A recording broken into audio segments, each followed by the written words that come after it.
Cody, I came up with your new Top 100 Games theme song. Oh, great, let's hear it. All right, here it goes. Some people think that it would be lame sitting around reviewing games. Cody does that and ain't it a shame? Now, my friends, it's time for Cody's Top 100 Games. What do you think? I don't like it. Ah, he likes it!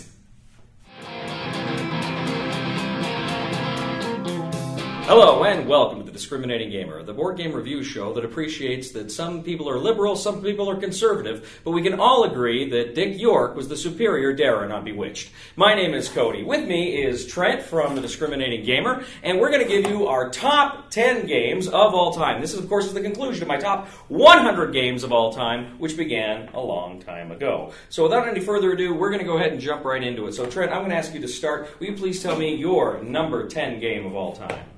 Number 10 is TELESTRATIONS. TELESTRATIONS. What do you love about TELESTRATIONS? Well, the thing I love about TELESTRATIONS is we always end up in stitches. Yeah. It's so great. It's the game of telephone, but instead of whispering in people's ears, you're writing and then you're drawing, and you're writing and you're drawing, and it's simultaneous, so there's no downtime. Right. Everybody's playing at the same time, and then when you reveal at the end on how crazy things go from one thing to another, regardless of who we're playing with, it's always a blast. That's fun. You know, I've heard a lot of people talk about TELESTRATIONS, but I've never played it. And I hear a lot of good things about it, but it's one I kind of think I got to try at some point just because I hear so many good things about it. But yeah, that's really your number 10. Yeah. Well, coming from a family perspective of where I play most of my games, I figure, not often do party games make it into there, but in this case, that's coming out just because we play it so frequently and still love it. Yeah, I'm kind of the same way. Not a lot of party games, but the ones I've got, I really, really enjoy. All right, so number 10, TELESTRATIONS for Trent. My number 10 is a game that's been around for a few years now, about 3 or 4 years. I just played it for the first time a couple of months ago, and I fell in love with it. It's a war game. It is Napoleon, the Waterloo campaign from Columbia Games. This is a game it's a block war game where you've got hidden, the fog of war, so you can see what your units are, but your opponent can't. But what I like is the game board is not a conventional board. It's not squares, it's not hexes, it's literally villages and roads. And so the roads connect, and you move your armies along the roads, and you move into an attack, of course you alternate taking turns, but once you get into an attack with a certain number of troops on each side, you switch to a battle board, which has, of course, the flanks in the center, and you've got to try to hold the flanks and hold the center. And of course, you've got infantry, cavalry, artillery, and you're trying to puncture. So it's like you zoom into the battle. Exactly, and you get to pick terrain. You can place terrain there. They'll give you certain advantages or disadvantages, or whatever. But it's really cool. I really liked it. It really surprised me how much I liked Napoleon from Columbia Games. So that is my number 10. All right, I'm going to go ahead now and go right into my number 9. We'll go back here. My number 9 is also a war game, but it's a different kind of war game. It's a very unusual kind of war game. Played this years ago. It was one of the first games I reviewed when I started reviewing for the Deseret News, but I've not done a video review for it. But this is from Rio Grande Games, Frederick. Frederick is about Frederick the Great and the 7 Years' War in Prussia. And what's cool about it is you've got your armies are just like cubes, and then you have little they're cylinders, I guess, little wooden cylinders, and you have cubes that are kind of your supply lines. You have to take your supply train with you, but you can get cut off from your supply if you're out of your home country, and you're playing cards. And when you do battles, you each have numbers. You tally up your strength, and then you play they're like playing cards, like Enlightenment 18th century playing cards. And if you play a card, then they kind of play a card to best your strength, and you play another card to best your strength. So you're trying to keep your best cards in reserve, but, you may have to call them out. You may have to call them out, and then you're weaker for the next thing you want to do. But it's really a fun war game. I love Frederick. I keep thinking I got to do a video review of it just because I want people to see it and know how much I love it. But that's Frederick, my number 9 from Rio Grande Games. Fantastic. Have you played Frederick? No, I haven't. You need to. I'm not familiar with it. Did you play Napoleon? No. You got to play something. Sounds like we need to get together more often. We do. Yeah. All right, what's your number 9? Well, my number 9 is not a war game. Okay. It is Kingdom Builder. Okay. Now, Kingdom Builder, I like it because it's really, in my mind, a puzzle-type game. It's variable setup, so you've got 4 different quadrants that come out differently each time. Based off of the quadrant that's picked, there's different special powers that come into those areas.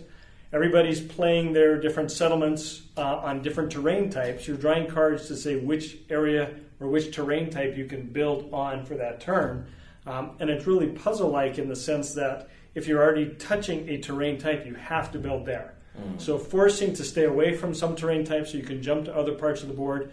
But what makes it really puzzle-like is that there's 3 different objectives that are random each time as well, out of a certain set. So you got random setup, random objectives. So each time you're trying to figure out, well, let's see, this game I need to go for different lines, or I need to get all my groups together, or I need to spread them out. So I really like the variability in that, and it's simple enough that it's easy, again, to play with families. Well, that's good, because I've heard, again, that's another game I've heard a lot of good things about, but I've never played.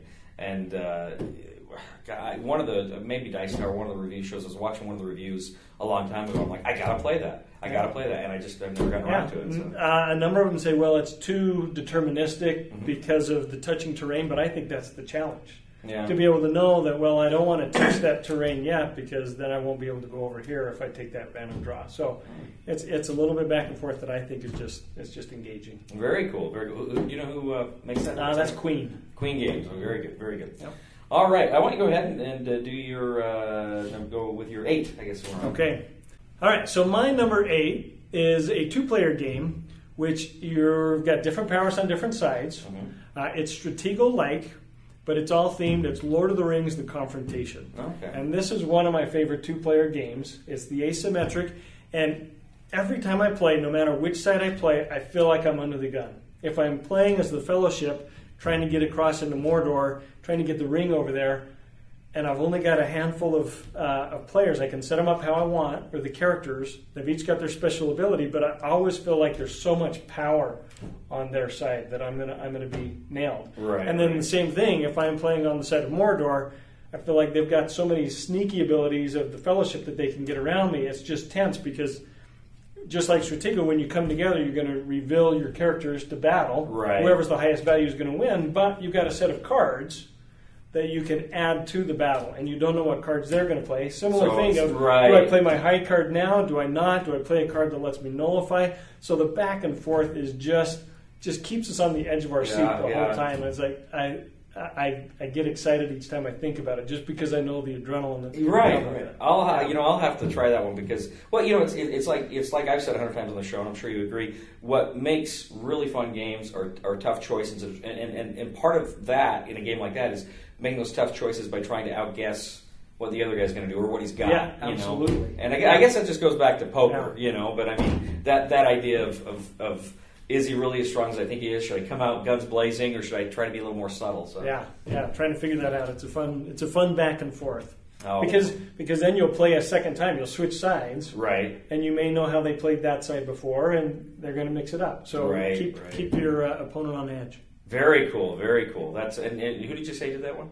That's a Fantasy Flight. Fantasy Flight. Okay, very cool. Is that in print? Is that still in print? It is. They actually made a newer version, which is a condensed. It's got smaller pieces, so it's easier to keep in your collection. Yeah, I'll have to check that one out. Excellent. Okay. My number 8, again, surprise, is another war game. But this war game's a little bit different. It is, first of all, it's science fiction rather than history. And it's a game that, again, this is one of the first games I played when I started doing my written reviews. And it blew me away because, I'll just cards on the table right now. I'm a sucker for science fiction games, as we'll see. I love science fiction games. I love spaceship games. And this is a great space combat game. This is Space Empires 4X from GMT Games. Space Empires 4X from GMT Games is awesome. Now, just earlier this year, Talon came out. I mentioned that in my previous list. Talon's kind of a tactical game. This is a grand strategic game where you're going for planets and you're setting up economies. But you're also moving against the other guy. And what I love in this game is all of your chits are face down, and they all have a similar generic spaceship on top of it. So it's fog of war. So your enemy doesn't know what, and you've got decoy ships. You've got decoy fleets that are going around, so you don't know which one's real and which one's not. And then when you actually fight each other, you've got this great system where some of your ships kind of fire at different times.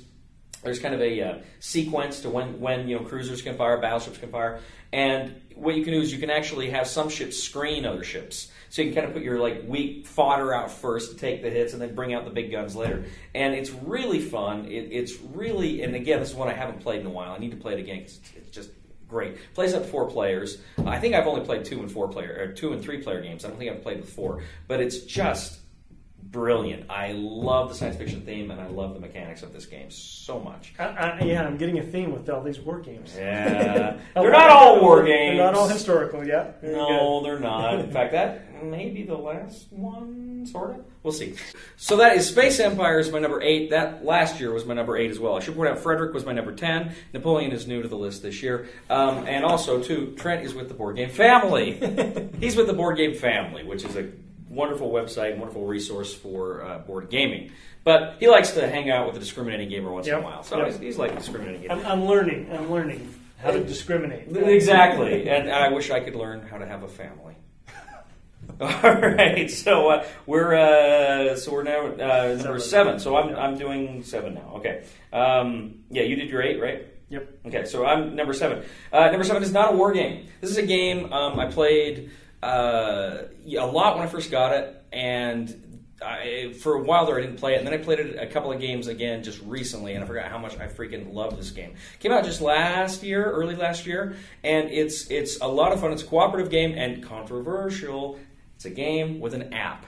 This is XCOM, the board game. Oh, XCOM. I've heard a lot of good things about it. It's true.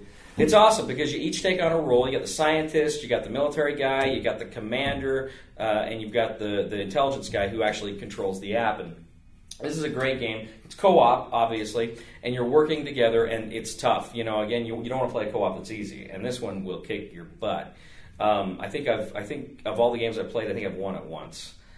Because it's just brutal, but it's fun. It's really I like games that first of all cooperative games that have roles that assign you different things, and some competitive games too with that. But I really like that aspect of it. But the app is so cool because it's just like a timer.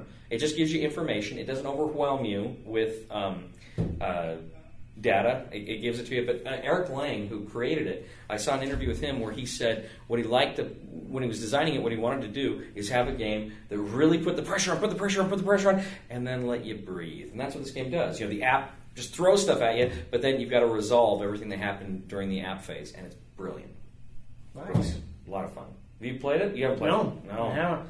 No. You need to. Like I said, this is a good thing for us to do this together because we've got different perspectives on the game. So we need to try each other. We do. That's Fantasy Flight Games, too. So fantastic. Yeah. All right. Well, my number 7, this may sound a little bit cheesy, but it's 7 Wonders. Got to put that in number 7. It's going to be in there quite a bit. When I look over my list, I have about 50 games that I love. So getting down to the top 10 is a little bit tough. So what I typically go with are those that we play most frequently, and they're the ones that even when I play them, I'm anxious to play again. Yeah. And 7 Wonders is one of those because there's different paths to victory. I remember the first time that I saw 7 Wonders being played, and everybody had so many cards out on the table, different colors, different symbols. I thought, I'm just going to stay away from that. Yeah. After I gave it a try, this one was a hit. I've gotten a lot of people that have played that, again, are intimidated by so many icons and so many things to learn. But after their second hand, it's fantastic. Again, there's no player downtime because it's simultaneous turns. Everybody's taking a look at their cards. They're choosing one, passing over, and then you play it. It takes the same amount of time whether you've got 3 players or 7 players. And so you can play with big groups of people, and it takes still just the same amount of time. Typically a game in about a half hour for us. Mm-hmm. So we'll go through a couple of games, and you can try different paths to victory each time. So, I like the variety that's there when you've got a lot of people, and it's a quick, easy game once you get going. Once you get over that first hurdle. That's because that's what I've heard is there's a bit of a learning curve to it, but I've heard it's a great game, and it's one I've never played, and it's one that's kind of always been on my radar, but I just never got around to playing it, so that's good to hear. And that's Asmodee. Asmodee. Yep. Very good. Well, awesome. All right, what's up next? We got number 6. Yep, number 6. This is a game that goes back. It's had some iterations on it. It's a game that I have loved ever since I first played, and I think I could project that this is going to be on my favorites list for a long time to come. Right. Again, you may be seeing a theme. It's a simultaneous choice. Okay. However, this one's more chaotic. It's ROBORALLY. Oh, okay. Yeah, ROBORALLY, where everybody's programming their robots, and then you let them take their effect. So you put out 5 cards, to program what he's going to do, move ahead, turn. There's gears, there's lasers, there's other things happening on the board. The maps you can change out each time, and you're basically trying to get to different checkpoints, but everybody's doing it at the same time. So as you reveal your cards, you see what everybody's doing. You're taking damage, you're taking hits. Right. There's a lot of chaos in it involved. But again, we get a kick out of it every time. Sometimes you may feel pretty futile in your efforts because I just can't get the right cards or I'm locked down. But I think that's part of the fun of it and trying to puzzle your way through it and what people are doing. But inevitably, someone's going to make the mistake, fall in a pit, go on a cog wrong, go off in the wrong direction, so their whole program's busted, and we get a kick out of it every time. So ROBORALLY's my number 6. That's been around for about 20 years or so. I remember when I first started at the Off-Broadway Theater doing stuff there. Bob, who was at the time one of the owners there, he bought that, and I remember we played that, and he loved it. And I remember I liked it, but it was at a time when, like, for me, if it wasn't Axis and Allies, I wasn't that interested. But I remember enjoying it. I remember having fun with it, and it's one that now that I've kind of broadened my tabletop gaming palette, I keep thinking, I wouldn't mind trying that again, because that's, the pre-programmed stuff's kind of fun. I played the Time Bomb one, Bomb Squad, which kind of reminded me a lot of that with the program movement. But ROBORALLY's awesome. Yeah, that's a fun one. All right. So my number 6. My number 6 is again from Fantasy Flight Games. This game is first of all, I'm a big fan of the IP. The books, not so much the TV series. Well, I like the TV series, but not nearly as much. This is a Game of Thrones, the board game.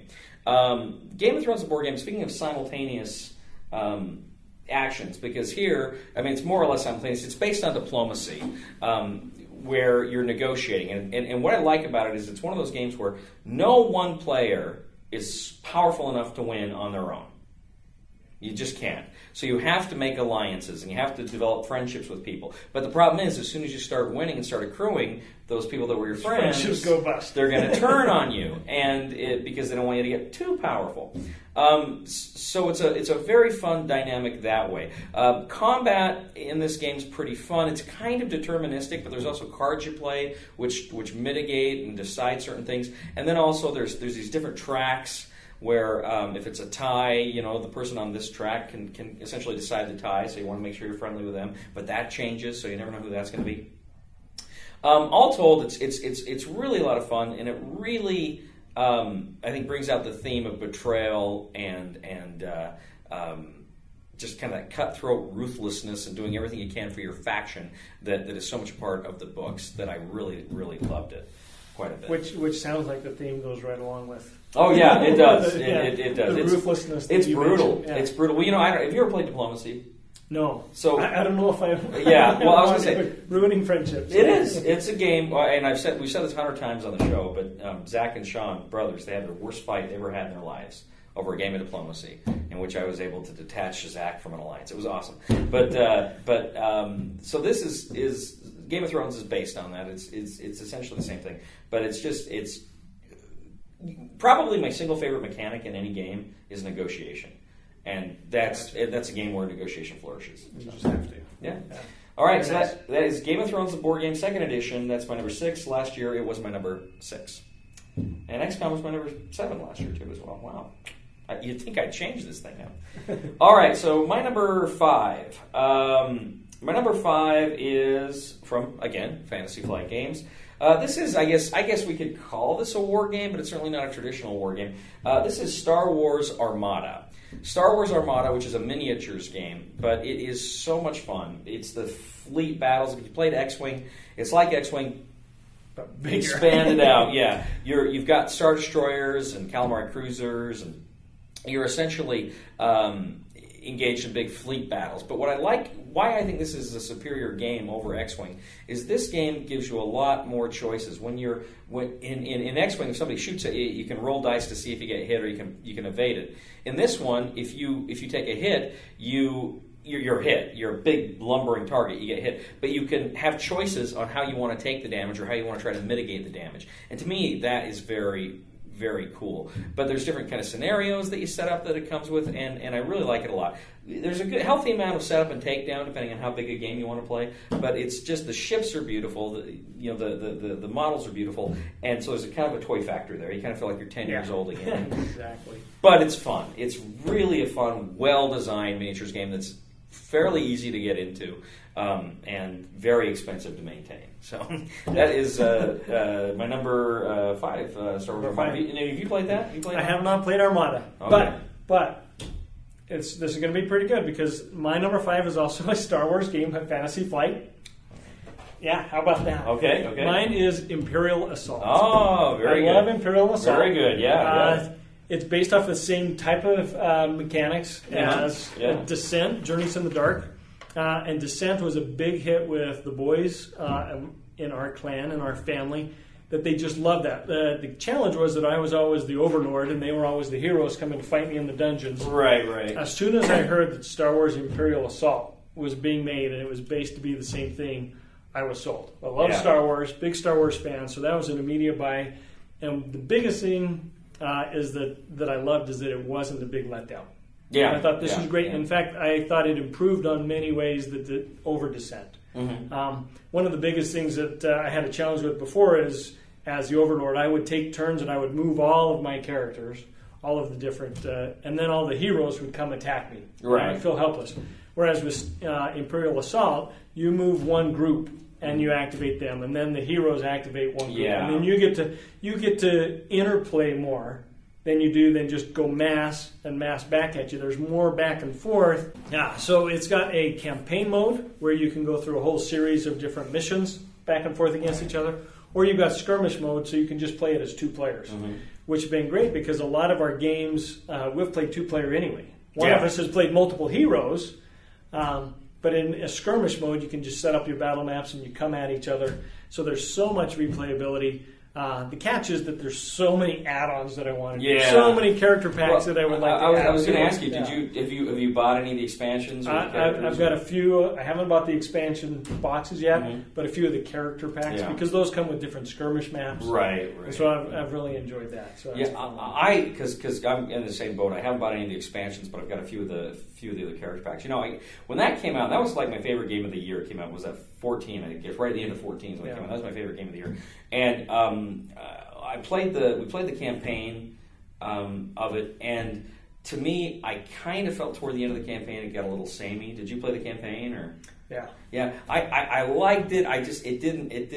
The campaign didn't feel like a crescendo. No, it did. I mean, we had fun, and I'm glad I did it. But to me, where the game shines is that skirmish mode, is that 2v2. We did about a year or so ago, we did a playthrough on The Discriminating Gamer. Me and Aaron Bellis playing that skirmish mode, and it's a lot of fun. I agree. And I've never because you get to pick your own. I mean, so you're really setting up however you want to construct your army. So exactly, and then like through chance, like your Luke Skywalker like dies like in the first turn or something. Yeah. But I really enjoy it. I'm curious about some of the expansions, but I just don't know that I'll ever get to it. Incidentally, that was Imperial Assault was my 65 this year, so it's fallen. It was I think my 40 last year. Game of the year. 60. Well, it was Game of the Year. It wasn't my number 1 game of all time, but it was my Game of the Year. I think I put it in 40 that first year, and then it was 65 this year, and that's just because which tends to happen. Yeah, the less you play games or they get back, they do fall off the interest level. And you're getting your better games. So they build upon what worked before and they come out with something fresh that adds to it. And I've never played Descent either, so I didn't have Descent to compare it to. I own Descent, but I've just never played it. But all right, so that was your number 5. Number 5. All right, so go ahead and do your number 4. So number 4 is a lot of these may sound like they've been older games, but they've been out for a couple of years or some longer. This one is a brand new game. Okay. It was a hit right away. It's by Stonemaier Games. It's Scythe. Oh, okay. And Scythe is a fantastic game. I like it for a number of reasons. In fact, I did a video. My video review of this was the 17 reasons why I love Scythe. And rather than reviewing how the game played, because there's so many facets to it, I just went down each portion that I liked, which in essence explained how the game played. Sure. Yeah. Mostly, everybody's coming in with their own faction. Everybody starts in unique areas. They've got their own special abilities, but you've got your own player board, which is random at the start of the game. So you've got random factions with their own powers, random player boards that have their own setup. But in essence, you're playing a top action and a bottom action of different sections of the board. So each turn, you have to pick a different pair. And everybody's got their paired up differently. So one may be upgrading or upgrading one area versus another. Is going to change from game to game. But essentially, when I do an action at the top, and then I can do the paired action at the bottom, is going to change whether it's going to be combat out there, or whether I get more popularity, or all the different terrains on the board that you're going after, the different resources. The other thing I like about it that I'll mention at the start is it's based off of your popularity at the end of the game. It's like a multiplier. Mm-hmm. So as well as you've done in a bunch of areas, you still have to be popular. You can't go too much on combat because you're going to lose popularity. There's going to be other things. So there's a balance mechanism, so you can't just race off and do too much up front. I also like, as you upgrade your abilities, the cost of the first action is you're going to get a bigger benefit, and the cost of the bottom action is going to decrease. So as you upgrade over the game, you're moving bits and pieces that are going to increase benefit and decrease cost between your combinations. So as you get those rolling, it's just a fascinating game with so many pieces to think about, that while it's other people's turns, by the time it comes back around to you, you're ready to go because you've been thinking through it, and it gives you enough to think about while you're waiting, and you don't have to wait too long. That's cool. This is one I've wanted to play, and I've never gotten around to it, and it just came out here just a few months ago, right? Yeah. Just this summer. Did you play it at a convention first, or no. did you? No, okay. I got it. Did you Kickstarter all it on my own? Nope, I didn't. Okay, all right. So I don't have all the cool bits that come. And it's got that kind of the steampunk theme to it. The artwork is fantastic. Yeah. The style is great. You'll get some encounter cards where you have to choose. There's different things that could happen, and you'll choose, and it's themed very well. So the amount of choice in there is great, and it's good back and forth with the different dynamics and the asymmetry that's on the board. And I'll tell you something else. That is something else I love in any game, and that is asymmetry. I love it when some players can do certain things and other players can do other things, and I love how designers can balance stuff like that. I really get a kick out of game. And it gives you a reason to play it again. Yeah, exactly. You want to play all the factions. That's cool. That's one I got to play. And that's from Stonemaier Games? Yep. Okay, very good. Okay, that is your number 4, right? 4, yeah. And let's see. Is it me? Yeah, it's me now. Okay, so my number 4 is, stop me if you've heard this, from Fantasy Flight Games. And I've heard that. And it, too, is a Star Wars game. This one, however, is... I've got to guess what this is. Go ahead. Is this going to be Rebellion? Rebellion! Star Wars Rebellion. I got to tell you something. I played Star Wars Rebellion in March, I think, when it came out, and it blew me away. I played it several times since, and every game I played has blown me away. We played a 4-player game about 2 months ago or so, and it came down to the wire. Literally, if it was like a die roll. It was the die roll. Yeah, if that had failed, then Aaron and I would have won, but as it was, you and Jeff won as the Rebellion. But I mean, it was that close. We had them dead right. We found you had us place. cornered multiple times. Yeah. We thought we were dead long time, and then the game went an hour longer because we kept surviving. Just by the skin of their teeth. We'd like find it, but we wouldn't have the resources to attack it, Or you would, and one guy would survive. Yeah. So it was fun. But it's just a great game. I like, speaking of asymmetry, and I got to tell you, so we played the 4-player game, but to me the game shines as a 2-player game. It really does, and it's I love it precisely because it is so asymmetrical. And the Empire is this huge military machine. You set up the game, and you're the Rebellion. The first time you're thinking, "Holy crap! I don't have anything." Oh, you don't. How am I going to win? But then you realize, but that's not how you win. You win through all these kind of stalling, and just doing these little things here and there that can really screw the Empire over, like it happened in the movies, essentially. But it's a brilliant game. It's a fun game. And where I love the IP so much, and I think more than any other Star Wars game I played, this captures, I think, the the scope and the fun of Star Wars. It kind of, I remember when I was a kid, like I said, I loved Axis and Allies. I was thinking, oh, they should do it like a Star Wars Axis and Allies. And this is probably the closest thing we'll get, and it's brilliant. I love it. So, really like Star Wars Rebellion for Fantasy Flight games. Very good. You liked it? Oh, I did. Yeah. But unfortunately, I've only had that one play so far, so I can't make the list yet. But it's on the cusp. All right. So that's new to the list this year. My number 3 last year was number 3. And it's from Fantasy Flight Games. I was going to ask. This is, but I will say this. So this, however, I should say, last year, this game came out in a new edition. I was playing the 2nd edition for a long time. I played the 3rd edition. It came out a year ago, just right around Halloween. So literally about a year ago by the time we're filming this. And brilliant. Fury of Dracula. Fury of Dracula is, to me, just every time I play this game, I get giddy because to me, I like playing Dracula. I think playing Dracula is very fun. You're trying to outsmart people, and there's a lot of bluffing and misdirection. And I really like that. You're setting traps, and you can get mean as Dracula, and you're jumping out of corners, scaring people, and I won a game recently doing just that. But I love playing the Hunters because, again, getting back to negotiation. You got to negotiate as the Hunters. What are we going to do here? Okay, well, you do this, but I better stay close because of this. And I got this power, so I should do this. And it's just so much fun. And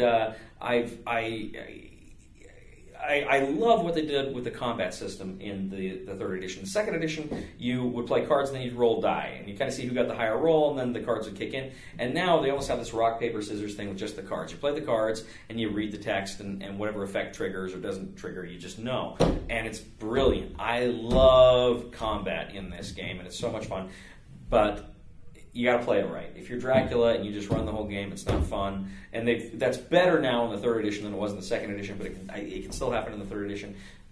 You gotta fight. Fighting is the best part of this game. So I love it. You played? Man, we just missed Halloween here. We said we had a chance for it. No, that's been on my list that I've wanted to play for some time, just because I've heard good things about it. So I wasn't familiar with the new edition. So yeah. Well, okay, but here's the dealio. So they came out with the new edition a year ago, and then just about a month ago, Fantasy Flight Games announced they were ending their partnership with Games Workshop. So it's no longer going to be available. So I think there's still copies out there. Oh. You probably want to grab one sooner rather than later. I actually never played Chaos in the Old World. I heard that was great. You can't get a copy anymore for like $200, $300. Anyway, we'll see if your top 2 end up being Fantasy Flight Games. We'll see. Go ahead. All right, so for my number 3, now I haven't done many war games. I never did Axis and Allies coming up. I know you're big into war games. You've had quite a few on your list. I like them. But for me, I have enjoyed history as I've gotten older. Right. But I've gone with what I refer to as more of the cliff notes of a war game, and that's Memoir 44. Yeah. It's still one of my favorite 2-player games with the back and forth. I don't get down into the nitty-gritty of battles or how far you've got. There's no measurements. You've got some basic types of troops. You've got some basic terrain that change things up a little bit, but it comes down to just a simple die roll, and on the die it just tells you if you've hit an infantry, if you've hit a tank, if you've hit a grenade. A little bit of back and forth. It's got tons of different scenarios. There's campaign books that build it all up. We've even done the Overlord version where you can have 8 players going back and forth against each other. As much as we've enjoyed that on our D-Day commemoration nights each year, we still like the 2-player much better because with Overlord you've got more downtime. You're not engaged as much even though you're watching what's going on. But still, just such a light war game that's so accessible is why Memoir 44 continues to be one of my most played games. Did you, when you say you did the Overlord, did you do the Overlord, did you play like the commander of it, or do you play one of the we've done both. So where you have one commander and then you've got your 3 field generals over your different areas, and so you can do that 4 players to a side, and the commander's just giving out cards. The field generals are rolling the dice, but on one turn of your side of the board, one of your generals may roll the dice once. Right. And then their other generals do it, and then it goes to the other side. So between your individual die rolls, yeah, you're interested in what's going on, but not as much as when Yeah, I can understand. I always wanted to try the Overlord game, but you need, 3 copies of it for the Overlord game? 2 copies. 2 copies, okay. Yeah, I guess that's right, yeah. Yeah, I'd like to play that, but I never had the opportunity. Yeah, so this last time, rather than do Overlord this year, we went back to just multiple games being played out. It seems like those that I've introduced it to can go out and buy their own copy. Mm-hmm. And so we set up 5 different tables, and we just did a lot of round robin, people changing up, and so it was a great night. And most of us had sons that came and played as well, so it was fun for everybody. Well, that's very cool. So years ago, I played Battle Cry, and I still got it. And Zach and I played that. We played that a ton, which is essentially the same game, but it's Civil War. And we absolutely, I fell in love with that game, and I think that was the first of the Commands and Colors games, if memory serves.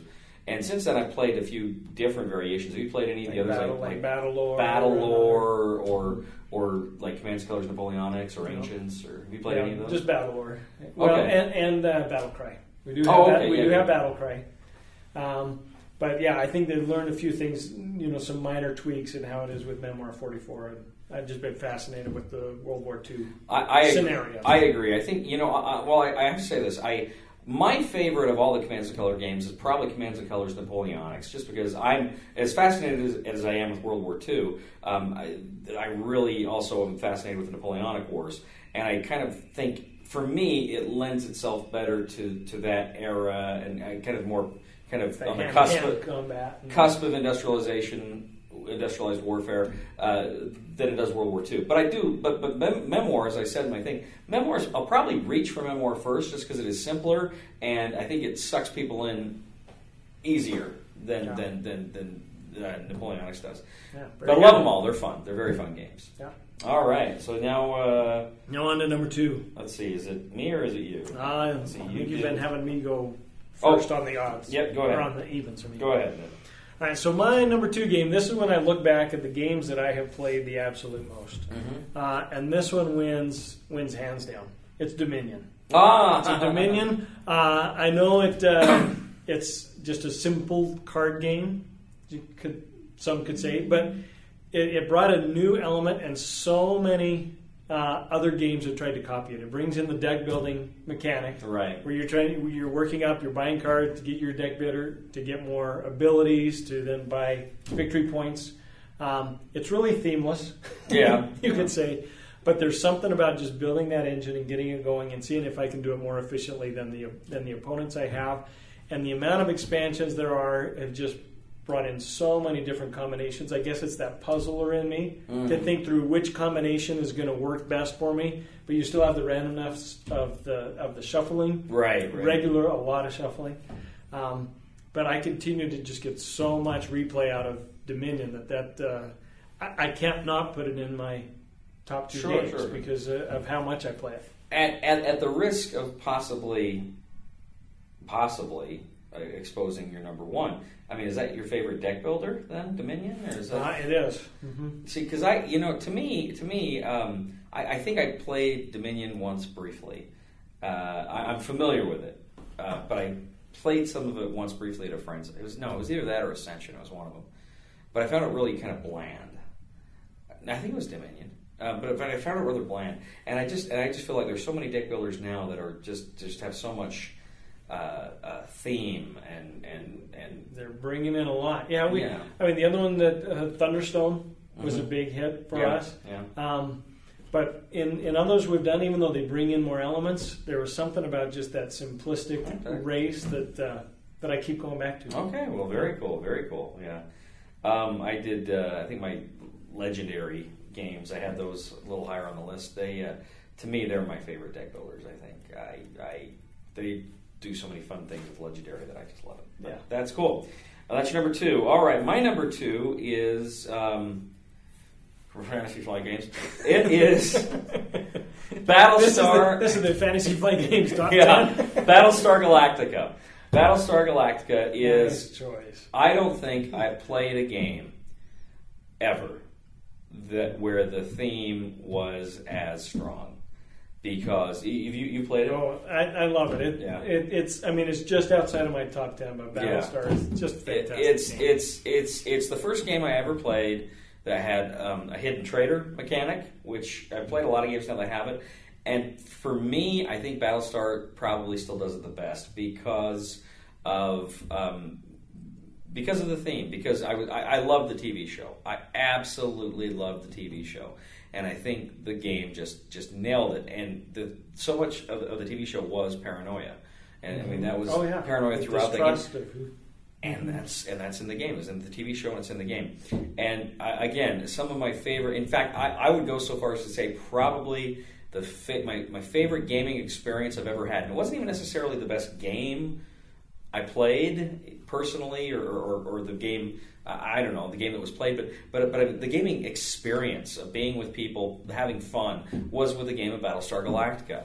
And it's a game that, I haven't played it in a while, but every time I play it, it's just edge of your seat, right up to the very end. It is, yeah. And I know some people say, well, it's so long. But you know what? We don't even notice. No, you don't. That has become our go-to Thanksgiving weekend game. Yeah. So when we get some cousins or others that are over, I mean, Battlestar is the game that we pull out every Thanksgiving. Yeah. And we look forward to it every year because we know with excitement what's coming, and if it lasts hours into the night, that doesn't matter because there's so much going on. It's just fun.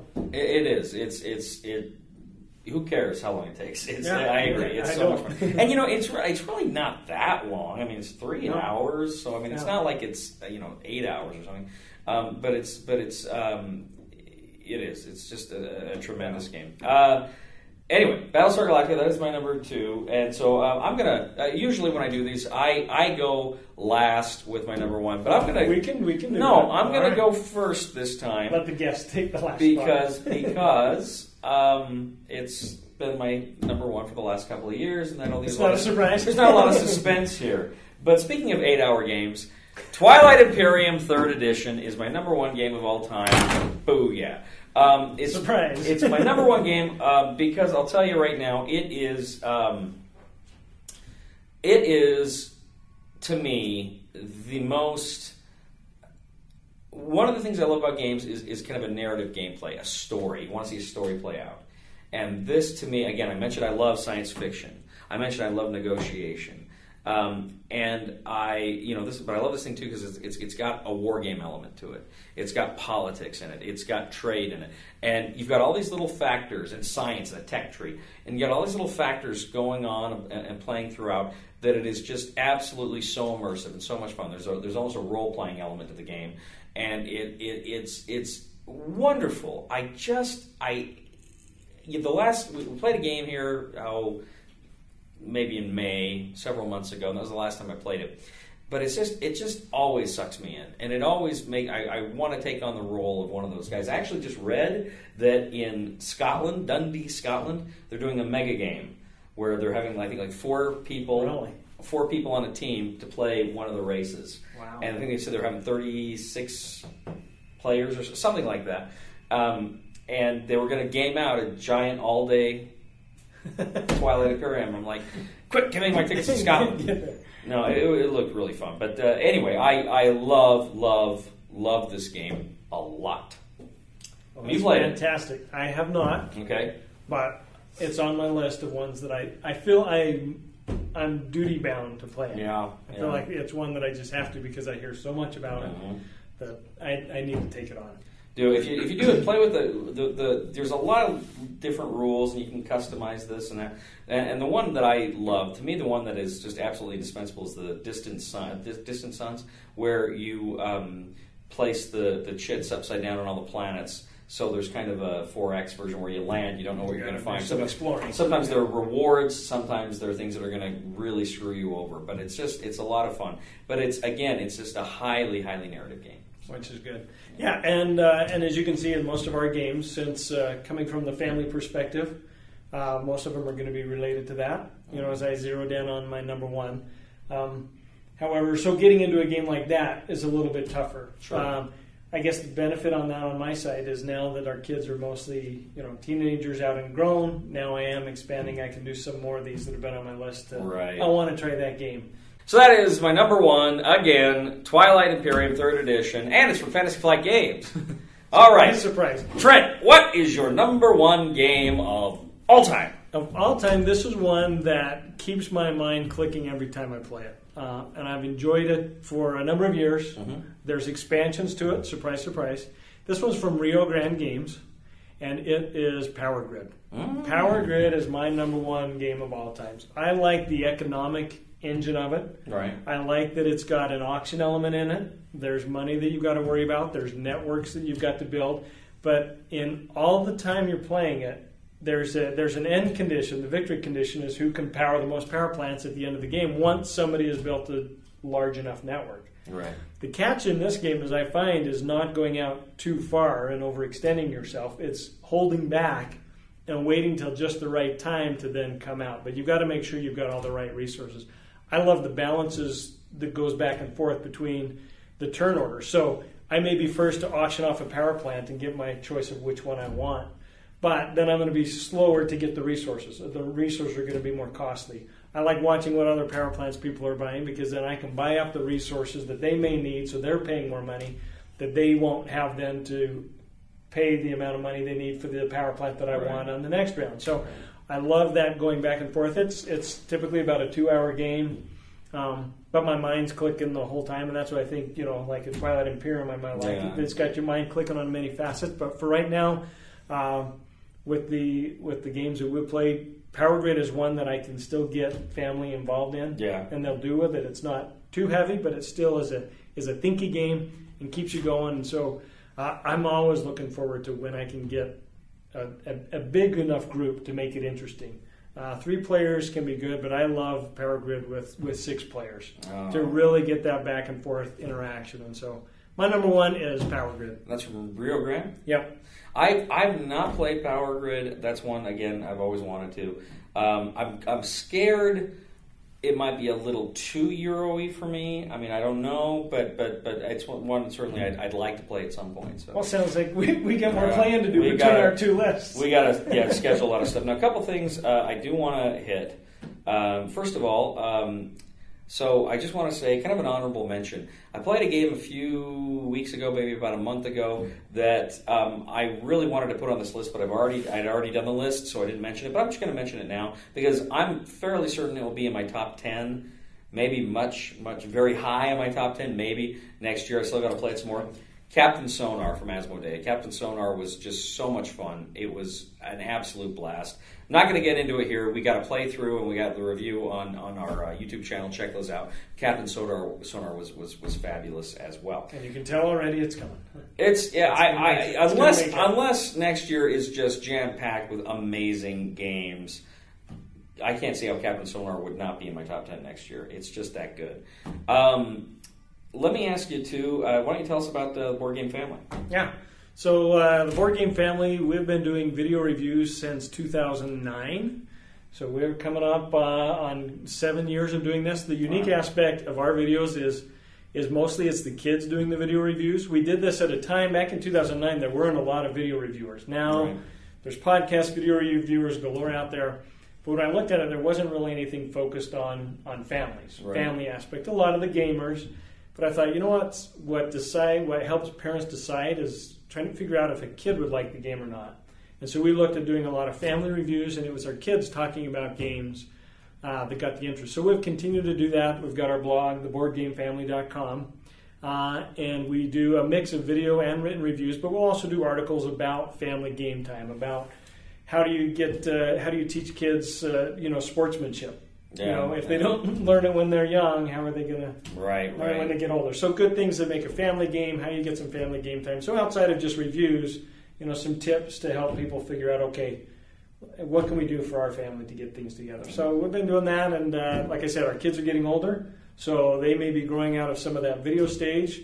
I guess grandkids at some stage may take over that. But again, a lot of written articles to to just give you that different perspective. Excellent, excellent. Well, thank you so much for joining me today, and best of luck to you in the future. We got some games we got to play. We do. We've got our list now. We just need to go check down it. We do. All right. Thank you, ladies and gentlemen, for joining us today on The Discriminating Gamer. As always, we ask you to please leave a comment for us on YouTube, on Board Game Geek, on our Facebook page, or on thediscriminatinggamer.com. We ask you to please like us on Facebook, subscribe to us on YouTube, and follow us on Twitter. We are The Discriminating Gamer, the board game review show that really thinks that Harry Truman was right to fire Douglas MacArthur. No joke. I just think that was the correct move. I do.